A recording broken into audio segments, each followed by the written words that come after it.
Good morning Telangana. మంత్రుల నోటికి తాళం పడింది. సడన్ గా అంతా సైలెంట్ అయ్యారు. రొటీన్ విషయాలపై తప్ప పాలనపరమైన అంశాలపై ఒక్కరూ మాట్లాడటం లేదు. తొందరపడి నోరు జారితే ఇరకాటంలో పడతామని భయపడుతున్నారు.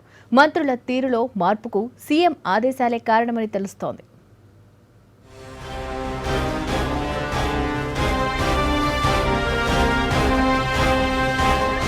అధికారంలోకి వచ్చిన కొత్తలో రోజుకో స్టేట్మెంట్ తో తెగ హడావిడి చేసిన రాష్ట్ర మంత్రులు ఇప్పుడు మీడియా ముందుకు వచ్చేందుకు ముఖం చాటేస్తున్నారు. తప్పనిసరి పరిస్థితుల్లో ప్రెస్ ముందుకు వచ్చినా ఆచితూచి మాట్లాడుతున్నారు. సీఎం కేసీఆర్ వార్నింగ్ తో హామీల విషయంలో నోరు జారకుండా జాగ్రత్త పడుతున్నారు. లక్ష్మణ రేఖ దాటకుండా రొటీన్ గా పనులు కానిచ్చేస్తున్నారు.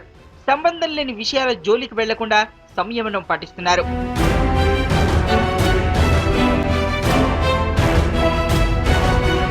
రుణమాఫీపై గతంలో మంత్రులు ఈటెల, నాయని వేర్వేరు ప్రకటనలు చేయడంతో అన్నదాతల్లో ఆగ్రహం వ్యక్తమైంది. రైతుల రాస్తారోకో, పోలీసుల లాఠీచార్జ్ తో ప్రభుత్వం తీవ్ర విమర్శలు ఎదుర్కోవాల్సి వచ్చింది.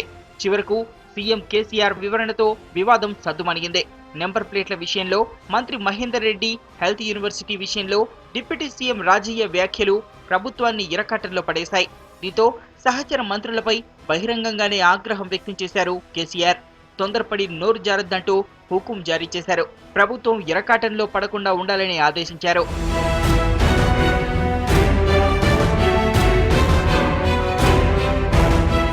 సీఎం క్లాస్ తో మంత్రులంతా సైలెంట్ అయ్యారు.